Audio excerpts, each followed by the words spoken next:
做皇后的第3年，我终于死心了。我的夫君封我为后，却夜夜宿在贵妃宫中。我的孩子在我膝下，却巴不得母亲另有其人。一副假死药，我成全了他们。后来街头重逢，父子俩双双红着眼圈。跟朕回去，你还是朕的皇后。娘亲，你不要孩了吗？娘亲，哪里来的骗子？我抱紧手里的孩子，一脸陌生地望着他们。我何曾生过2个孩子？大家好，欢迎收看达达听书，一切听凭陛下安排。我跪在地上，没有抬头。萧炎很诧异，你的意思是同意了？我原也以为打死我都不会同意的。萧炎要我将楚儿送入关雎宫，养在薛玉扰名下，多么可笑啊！我是他的原配，是他的发妻，是他昭告天下的中宫皇后，他却要我将拼着性命生下的孩子送给他的贵妃。因为薛玉扰难得喜欢，玉儿生性淡薄，皇后之位都给你了，要你一个孩子而已。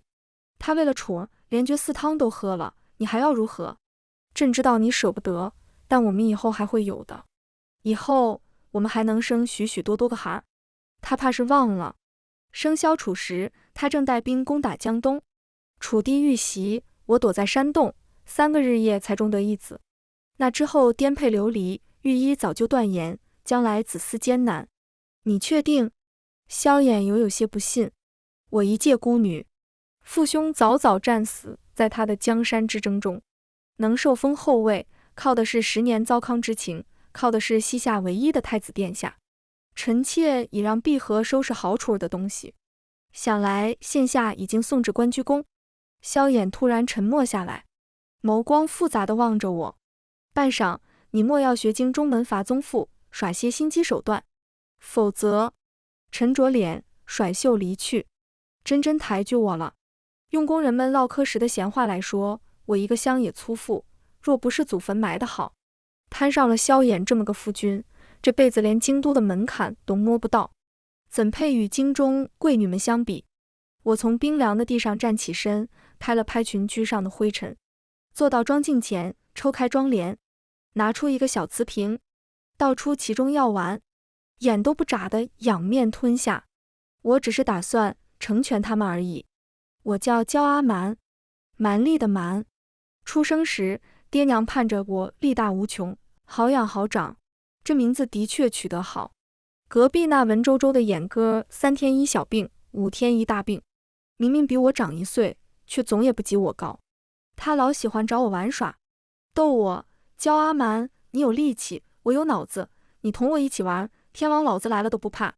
一直到成亲前，天下大乱，我想推迟婚期，他还是这样说：焦阿瞒，你有力气，我有脑子，你嫁给我，怕个什么？我不怕嫁给他，我是怕成为他的累赘。我的矮萝卜眼哥早就生得高大魁梧，能文善武。村子里的先生说他必有一番作为。好在我的一身蛮力还真有点用处，能让我在死人堆里翻出他，扛着他翻过3座山头，能让我躲在山洞里痛了3天3夜一声不吭，能让我带着楚儿藏在敌营，做奴为婢，将他拉扯长大。那时我骄傲极了，我的眼哥真聪明，他真的有脑子，我也真的有力气。皇宫做皇后不怕的，那是真傻。金灿灿的皇宫哪是需要力气，哪是使得出力气的地方？最先变的是身边的人。从前跟着眼哥，他身边的人都尊我一声嫂子。嫂子，你做的锅盔真好吃。嫂子，您这针脚太好看了吧。嫂子，你背着将军走了那么远，有没有受伤？我带着3岁的楚儿从敌营出来那一日，那群将士跪在我面前，个个通红着双眼，声势震天。嫂子，末将来迟。进宫后，没有人再喊我嫂子了。领头的公公向我行礼，喊我一声娘娘后，场面尴尬的安静了一瞬，各色眼神往我身上淌了一遍。我本不是什么聪明人，可那一刻突然明白了，京中贵人多，连宫女都面白唇红，长得娇嫩可人。我不自觉地低头。敌营3年，我的皮肤被北风吹得皲裂，我的脸被骄阳晒得黢黑，还有我的手。我将双手往袖子里藏，上面层层叠叠的茧，恐怕比这宫里最卑贱的奴婢都多。第二个变的是眼歌。哦，进宫没多久，我就发现没有眼歌，只有萧衍了。萧衍纳了贵妃，薛丞相的长女薛玉娆。薛玉娆进宫前，萧衍握着我的手，温声细语地同我解释：阿瞒，大军能这么快攻进京城，薛丞相功不可没。薛家在京城根深蒂固，能保住你的后位，已经是几番斡旋的结果。无论如何，你才是我唯一的妻子。如此说，你可能明白。我没有点头，也没有摇头，只是问他：薛家娘子长得好看吗？萧衍笑着捏捏我的鼻子，没有我的阿瞒好看。他骗我。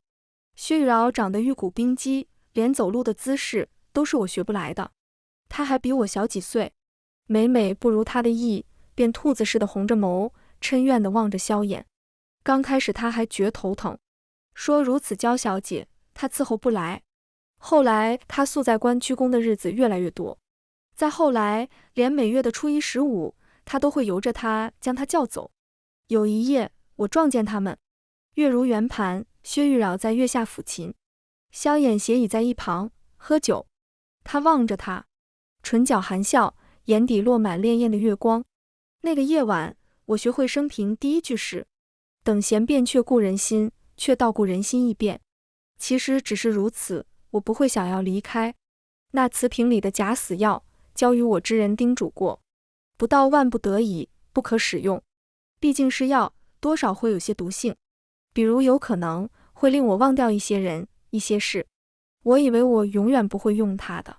无论萧衍变成什么样子，这皇宫还有楚儿，我怀胎10月，呕心沥血养大的孩子，整个后宫都在笑我粗鄙不堪后位的时候，他操着稚嫩的嗓音，一个个的给那些人打板子。他喜欢窝在我的怀里，四下无人的时候偷偷喊我娘亲，说娘亲，楚儿最爱你了，然后奶奶的亲我一口。什么时候开始变的呢？大抵是从他进太学开始。我认不得几个字，无法陪他读书练字，看不懂他人人夸口称赞的文章。他的父皇在关居宫，他便常常去关居宫。有一年他生辰，薛玉娆送了他一把绣弩，是他主薛家的门生特地为他制的，精巧绝伦，世上仅此一只。从此他常常将贵妃娘娘挂在嘴边。我并不嫉妒楚儿与薛玉娆走得亲近，他是太子，未来总要与薛家走动的。唯有一次，那天楚儿跑得太快，忘了求衣。冬日天寒，我恐他冻着，拿着追过去。还没追上，见他跨进关居宫的大门，就开心地往前冲。娘亲，与薛玉娆抱了满怀。我想起生他的那3个日夜，也是这样的天寒地冻。外头是点着火把搜寻我的匪寇，我躲在山洞深处的角落，大半个身子球在潭水里，任由下腹收缩，咬着嘴里的布条，一声不敢吭。最终生下他时，满身的血，满嘴的血。可原来他也能喊旁的女人娘亲啊！我哭了一场，便没有多想。母不计子仇，6岁不到的孩子，我与他计较什么？直到薛玉娆提出要楚儿搬去关居宫，要将他记在他这个贵妃的名下。陛下，我知你忌惮父亲，忌惮薛家，我那么爱你，怎么忍心让你为难？我不生孩子，我是真心喜爱楚儿，只要你将楚儿给我，这辈子我都不再生孩子了。那个雷鸣电闪的夜晚，薛玉娆当着我和萧衍的面，喝下一碗绝嗣汤。皇后娘娘，你若真爱楚儿，就将她给我吧，我能给她整个薛家。你能给她什么啊？她捂着肚子，哭得撕心裂肺。可我不愿啊！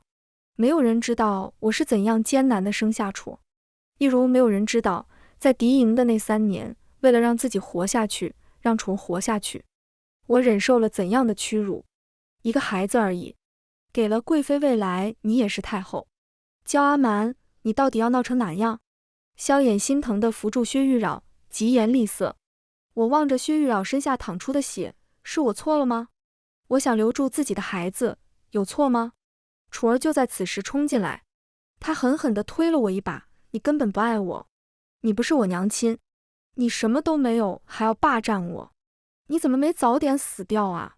轰隆隆，惊天一声巨雷，我跌坐在地上，望着依偎在一起的3个人，我终于明白，我错了，大错特错，他们才是真正的一家人，我占了他们的后位，占了他们的孩子，我早就该消失了。我病了，当年那和尚诚不欺我，我衰败的自然且快，服下药的第5日就开始咳血了。只是我的身体一向很好，关雎宫那位又服了绝嗣药，一众御医都聚集在那边，无人察觉到我的异常。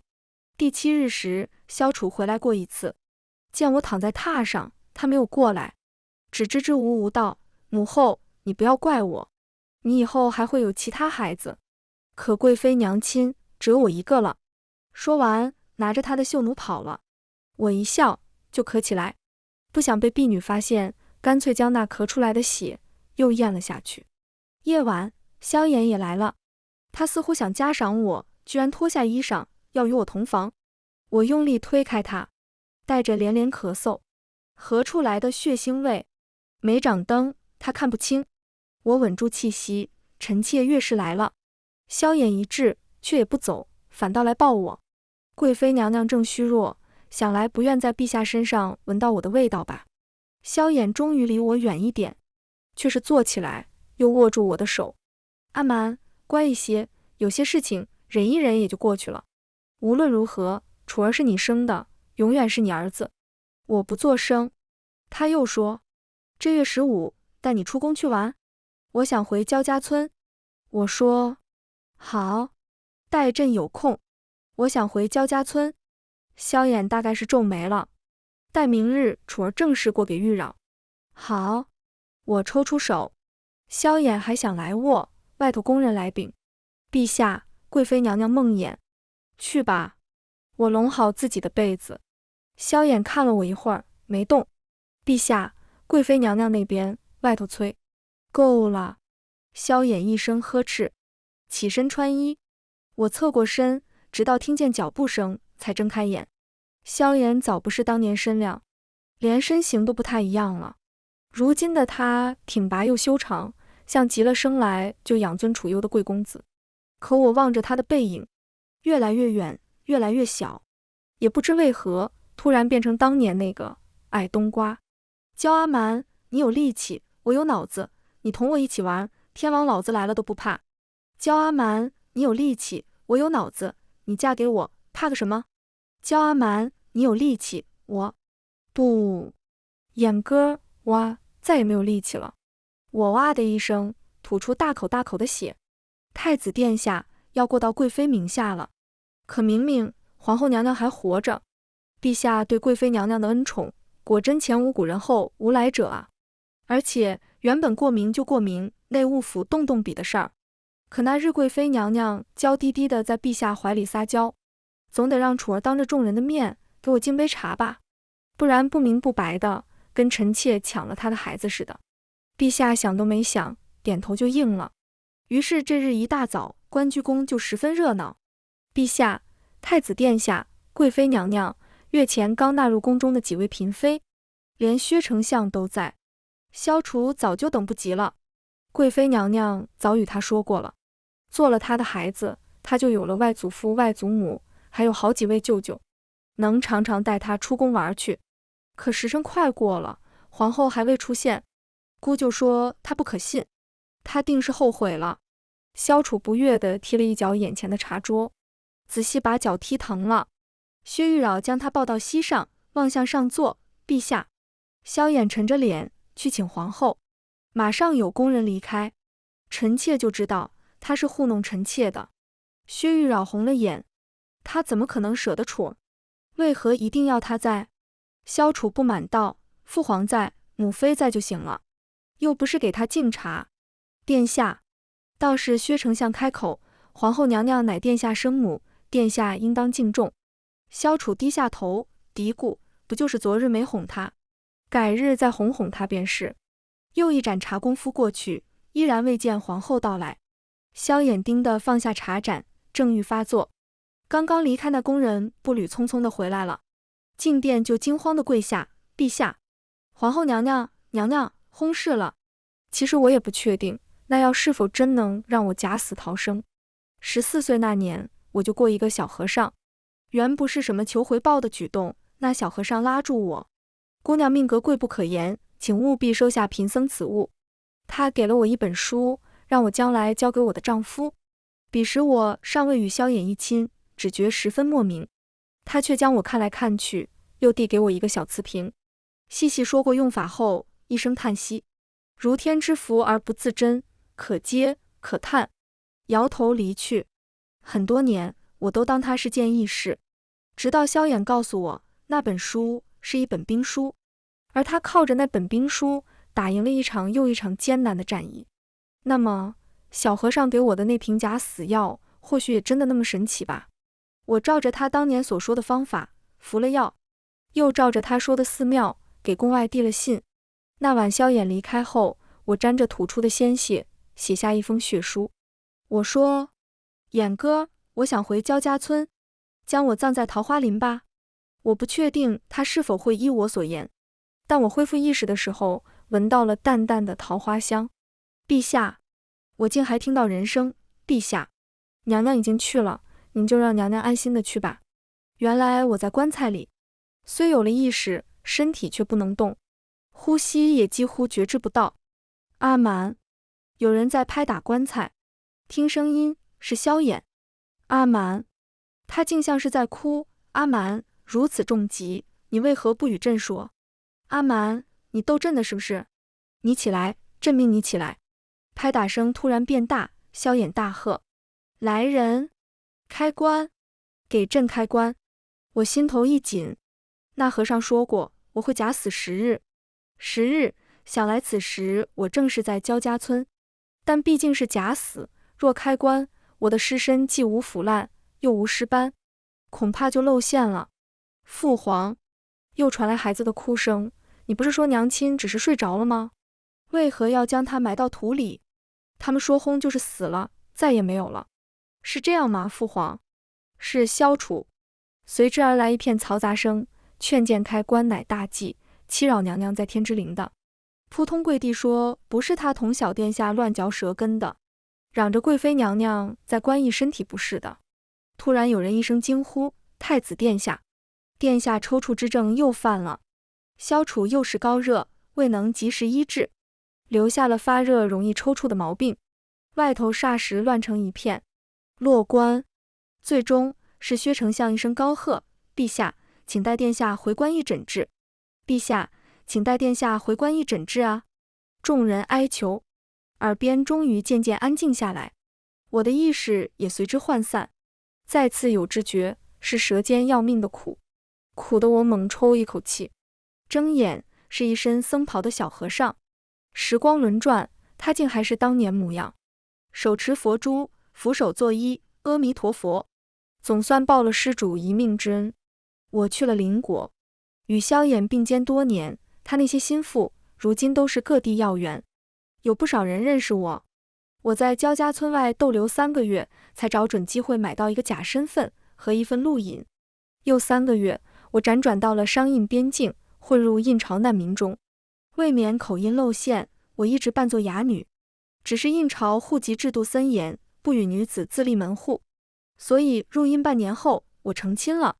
对方姓沈明真，是名铁匠。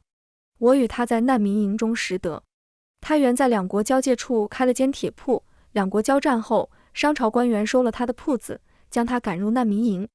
那时正是冬日，有次我见他的冬靴豁了个大口，实在没法穿了，拿过来给他补了几针。之后常常见他出现在我左右。入印都后，众人都上报户籍，拿了身份，唯有我上无父母，下无兄弟，右口不能言，手不能写。衙役一扶额：“你这模样还不赖，找个男人嫁了吧，要不就只能做卑贱的奴。”卑贱的奴也不是没做过，可不等我答话，同行的沈真就拉走了我。他说他在都城外尚有2间小铺，几亩良田，又说他母亲早逝，父亲宽厚，兄妹俱已婚嫁，然后支支又无无，无无又支支。你不若嫁给我。我不是那个意思，就是你先嫁于我，将户籍拿到，待日后你遇到心仪之人，我自当奉上和离书。曼娘，你放宽心，走个形式而已。他红透了脸颊，我尊敬曼娘，必不越雷池半步。但1年后，我们还是圆房了。沈真是个很好的人，会为我的雅集四处奔走，会在得知我其实康健时，欣喜得直掉眼泪。焦阿瞒早就死在那个密不透风的皇宫，苏曼娘愿意接受新的人生。又1年，我们有了一个女儿。生产那日，我照旧一声不吭。倒是沈真打着100斤重铁都面不改色的人，哭得地动山摇。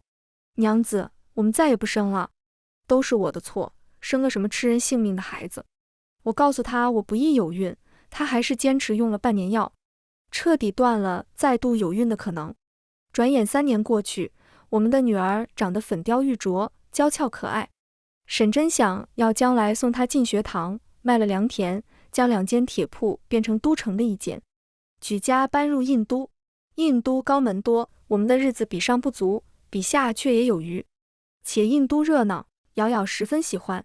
这日正是上元节，沈真要准备节后的开铺事宜。我带着瑶瑶逛灯市，灯市人多，瑶瑶又是第一次看到这样稀奇的节事，左钻右窜间，竟从我手中滑脱了。我满身是汗的找了她小半个时辰，才听到她那声天籁般的娘亲。回头却见她被一男子抱在怀中，孔明灯一盏又一盏的飞上天际，凤凰灯、鸳鸯灯、莲花灯，天地都被绚烂的彩灯照出迷蒙的颜色。那男子就在灯下站着，身边还跟一个到他肩膀的小少年。看到我的一瞬，温文的笑意将在唇角。娘亲，还是瑶瑶打破沉默。娘亲，那少年如梦初醒，几乎是急奔而来。娘亲，你还活着。他过来就拽住我的袖子，我就知道你怎么会舍得我和父亲。我勉力舒开握成拳的手，露出一个笑。小公子可是认错人了？这么些年，印朝官话我已经讲得十分熟稔。瑶瑶，来，娘亲抱。扶开他的手，上前几步，欲要接过瑶瑶。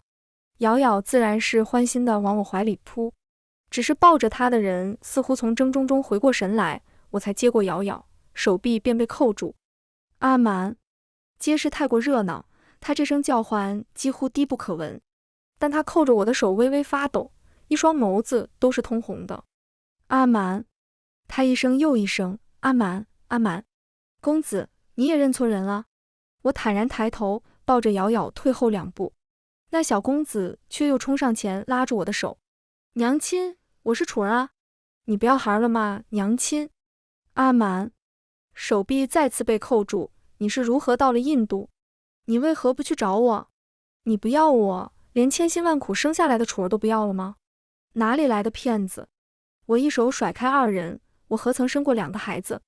淡淡地望他们一眼，抱紧了瑶瑶，转身离开。诚然，我并没有忘记什么人或是什么事，甚至一眼认出了那2人。萧楚长高了，模样几乎与年轻时的萧衍一模一样。萧衍倒是比从前少了一股锐气，尤其望着瑶瑶笑的模样，他对萧楚都不曾笑得那么温柔。可是我不想再与他们有任何瓜葛了。娘亲，瑶瑶给娘亲惹麻烦了吗？回家后我给瑶瑶洗漱，躺上床时她这样问我，我笑着亲亲她的额头，没有。瑶瑶乖，你先睡觉，娘亲去给爹爹准备宵夜。瑶瑶乖巧的点头，很快闭眼。我留了一盏小灯，就去厨房。沈真卫在家中用晚膳，回来定是饿了。和往常一样，我看着时辰下了面条，在里头窝了2枚鸡蛋。端至前厅时，正好响起敲门声。我开门，一张笑脸。娘子，俯身将我抱了满怀。夫君，我一笑着回报他，只是余光越过他的肩头时，扫到院门暗处的人影，宛如被雷电击中一般，僵立当场。瑶瑶可睡了？沈真问我。睡了。沈真还抱着我。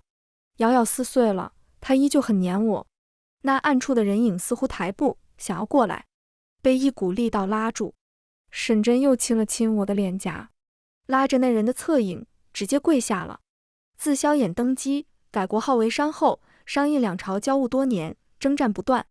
看来萧衍此次是潜伏入城，不便暴露身份。我没有再看他们，直接关上了大门。只是夜半时分，门口响起清细的敲门声，3块2慢。那几年在楚王敌营，每每有信息递给我，就是这个暗号。我睁眼望着头顶的床幔，敲门声没有停歇，一下又一下。我到底起身，刚开门就有人跪在身前。娘娘，卑职求您去见陛下一面吧。萧衍歇在一处偏僻的客栈，大概是将整个客栈包下来了，没有灯烛，亦没有人声。我推开门，就见到满地的瓷器碎片和被砸坏的桌椅。萧衍颓然坐在一处角落，手里一坛酒。听到人声，抬手就打算扔过来，见到是我，蓦然顿住。我寻了个勉强完整的长椅，坐下。萧衍一双眼凝在我身上，良久才开口：“你与那铁匠成亲了？”“那小姑娘是你们的女儿？”“几岁了？”“4岁。”静默一瞬，再开口，声音有点哑：“她与你幼时几乎一模一样，难为你还记得。”“朕不记得。”萧衍笑了笑：“阿瞒，你的一颦一笑，朕哪样不记得？可你居然嫁给旁的人。”“焦阿瞒，你居然嫁给旁的人？”他猝然砸了手中那坛酒。“你我总角之交，青梅竹马，年少夫妻，同甘共苦。你我定情桃花林，缔婚双亲前，誓许赴鸿蒙。你怎么敢嫁给旁人，给别的男人生孩子？”他一步步走近，突然扣住我的肩。“他刚刚碰你了吗？”“碰你哪里了？”我抓起一块瓷片放到脖颈间。“陛下，若不能好好说话，今夜不必继续了。”他像被烫到一般，忙松开我，后退3步。萧衍照做。我放下瓷片，挪开眼。“陛下深夜要见民女，所为何事？”萧衍却又急急上前，抓住了我的手腕。“阿瞒，你随朕回去，后位一直为你留着。跟朕回去，你还是朕的皇后。”这次轮到我笑。“陛下，你认为这可能吗？”我平静地望着他。萧衍亦望着我，抓着我的手一点点收紧，面色却一寸寸变白。“阿瞒，你知道很多事情情非得已，薛家是大，所以你就心安理得，一心二用，拈花探柳。你可知我为何敢赌你会将我葬在桃花林？”也不等他开口，我认识的，你给他的生辰礼，贵妃娘娘19岁的生辰礼，是皇帝陛下亲手写下的一幅字，生同亲，死同学。他以为我不识的那几个字，书写时还是让我给他磨的墨。萧衍张嘴，却发不出声音。我拂掉他的手，起身。“阿瞒。”他唤住我，若我说你离去后才知自己错得离谱呢？自你离去，时难下咽，夜难安寝。陛下。我打断他，并未回头。你教我的，有些事情忍一忍也就过去了。萧衍没有再出现，大抵是回去了。印都与商都相距甚远，他不可能离朝太久。萧楚却留了下来。第一天，他就只站在院子门口，忐忑地往里张望。第二天，他失落地蹲在地上，像一只被抛弃的流浪狗。第3天，沈真把他带了进来。沈真什么都知道。那个敲门声不息的夜晚，就是他劝我：“娘子，我们打铁讲究个干净利落，一把好剑，千锤百炼，方进可攻敌，退可自保。去吧，不过是练过你的一把火。”消除这把火，我却有些不知该怎样面对。他是我身上掉下的一块肉，我毫无保留地爱过他，无怨无悔地为他付出过。到头来，他成了旁人手中的一把利刃，我却不能对自己生下的孩子用上怨恨这样的字眼。萧楚也到底是长大了一些，并不缠着我。沈真给他辟出一间房，他十分感激，整日沈叔叔前、沈叔叔后的喊着。对瑶瑶也分外和颜悦色，只是瑶瑶不太喜欢他，每每都要争论。瑶瑶不是你的妹妹？娘亲是瑶瑶的娘亲，不是你的娘亲。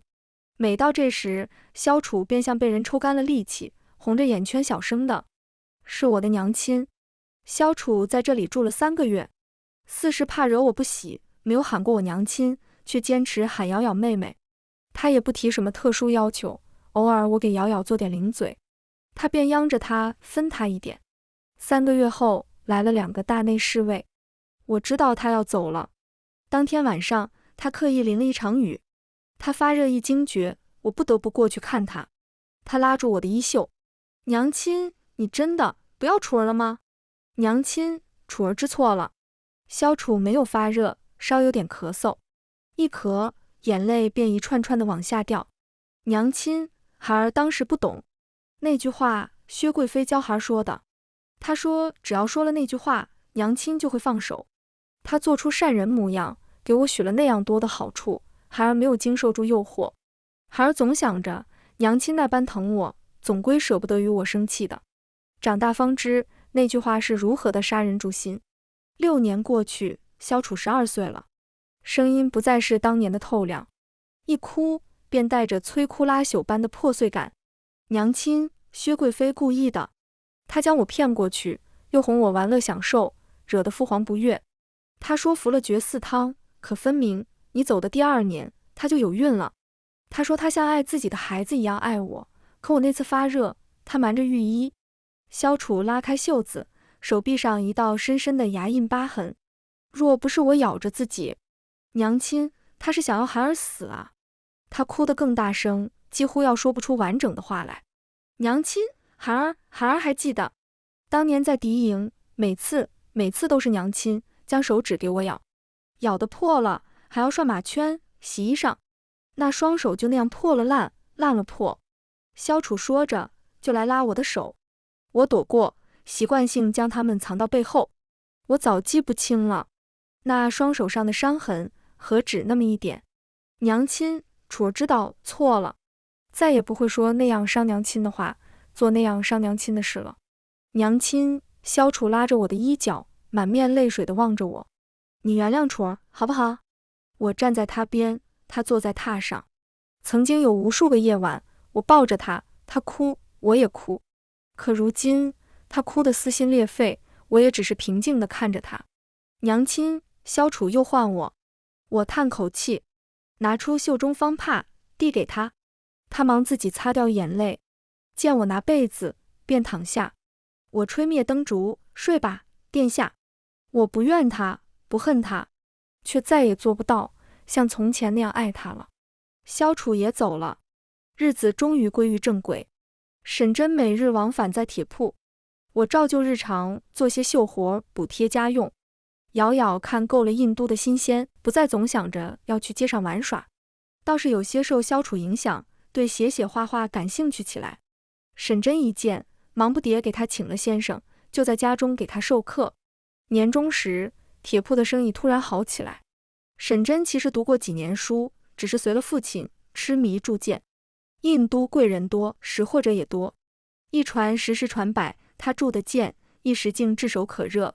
有日我见着咬咬涂涂画了一把小刀，突发奇想，正经画了一把匕首图样给沈真。我待了多年军营，对武器尚算了解，市面上的刀啊、剑啊，乃至匕首，男子用者居多，女子趁手的防身之物少之又少。沈真当是我自己想要，将那匕首制得格外用心，还寻来一块宝石镶在鞘身，小巧锋利还美貌。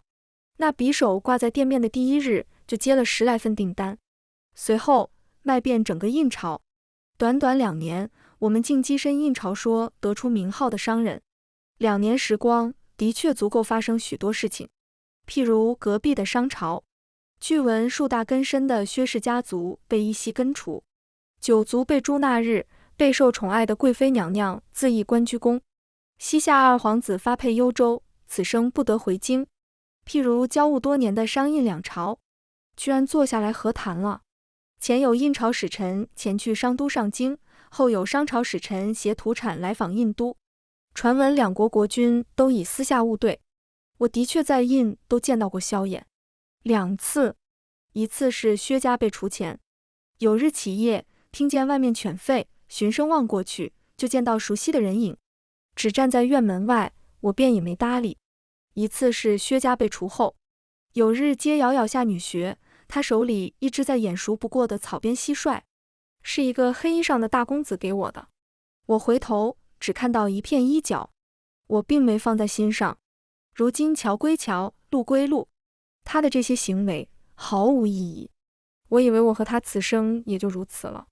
他做他高高在上的国君，我做我平平无奇的商妇，再不会有其他交集。那是一个下雪天，沈真远插在外，瑶瑶早早下雪。我带着她在院子里生火烤土薯，正闻到一丝甜香时，飞来一只白鸽。娘亲，还有一张信笺呢。瑶瑶新奇地奔过来，将纸笺递给我。我打开，小小一方纸上只够写4个字：娘亲，快跑！萧楚的字迹。这世上也不会有第3个孩子喊我娘亲。我当即警铃大作，逃？为何跑？如何跑？跑去何方？沈真不在，而我还带着一个孩子。我早已不是未经世事的年纪，马上冷静下来。跑与不跑，总归是要一家人在一起的。当即就喊了马车。沈真今日归家，此时出门，应当能与他在西郊碰上。不想还未到西郊，就遇到他与一帮人缠斗。这2年我们赚了些银子，换了大宅，也雇了一些护卫。可那些护卫只是普通的看家护卫，沈真一个打铁匠，会的也只是普通拳脚功夫。眼看一把大刀要朝他砍下，瑶瑶一声大哭，爹爹！飞快奔过去。瑶瑶，我紧随其后。那把大刀因着这个便顾略一停顿，沈真便也朝我们奔来。那帮蒙面人稍作犹疑，仍旧跟上，却不等他们的大刀砍下，我拥住沈真，便哇地吐出一口血。离我们最近的贼人猛然愣住，接着大刀落地。我没碰到他，不关我的事，吓得直接跪下了。再次见到萧衍，依然是在那家客栈，只上次是夜里，这次是白日。上次客栈里一片狼藉，这次整洁有序。阿蛮，你偶谢了。他急急朝我走来，仿佛我还是他的妻，仿佛我们之间从未有过芥蒂。你乖一些，朕让御医来给你诊治好不好？眼见他到了身前，我抬手就是一个耳光。萧衍，你到底想做什么？萧衍正在原地，我拽住他的衣领，你若敢伤沈真分毫，我此生与你不共戴天。萧衍身形一颤，脸颊是红的，眼神却冷下来，轻声一笑，将我推开，拍拍两手，马上有侍者鱼贯而入，凤冠、凤袍一应俱全。萧衍闲适地坐下，做什么？自然是接朕的皇后回朝。我气息一滞，一时竟说不出话来。阿蛮，你未曾听说吗？前些日子，朕已经遣散后宫。阿蛮，再也无人同你争了，你开不开心？我手握成拳，望着萧衍唇角的笑意。薛玉娆早就畏罪自尽，薛丞相业已伏法。阿蛮，该回去了。我笑了一声，又一声。阿蛮，朕都安排好了，你带着瑶瑶一道，朕会将她看作亲生女儿，封号朕都想好了，就封她为楚翘公主如何？你记不记得，楚儿还在你腹中不知男女时，便是取的乔楚中的楚字为名。瑶瑶回去后，他兄妹2人。萧衍，我打断他，你杀了我吧，杀了我，杀了沈真，也杀了瑶瑶。总归沈真不在，我与瑶瑶也不会独活。空气一时静默，片刻，萧衍突然灌了手中茶盏，焦阿蛮，那铁匠到底有什么好？今日你还没看明白吗？他根本护不住你。他红着眼冲到我身前，抓住我的手腕。他能给你什么？一间宅子，几间铺子，他根本就一无所有。你要为了他拒绝朕双手捧上的半壁江山。他逼着我步步后退，最后将我抵在墙壁上。阿蛮，朕再也不会犯那样的错了。阿蛮，你随朕回去。只有你，阿蛮，只有你是全心全意待朕的。朕的枕边只能是你，才能安睡。是吗？我扯了扯唇角，袖中利刃出鞘，不留余地地刺穿他的肩膀。早就不是了。在他错愕的目光中，我拔出匕首，再刺一刀，将他逼至桌角。萧衍，不是所有选择都有回头路可走。拔出匕首，鲜血沾到唇角，萧衍顺着桌角滑下。我转身，他抓住我的裙裾，眼泪大颗大颗地落下。阿瞒，你我生死相依几十年，只是一时分心而已，何以对我如此狠心？今日若不是我及时赶到，沈真此时已是一具尸体。我冷冷盯着他，拉出他手中裙裾。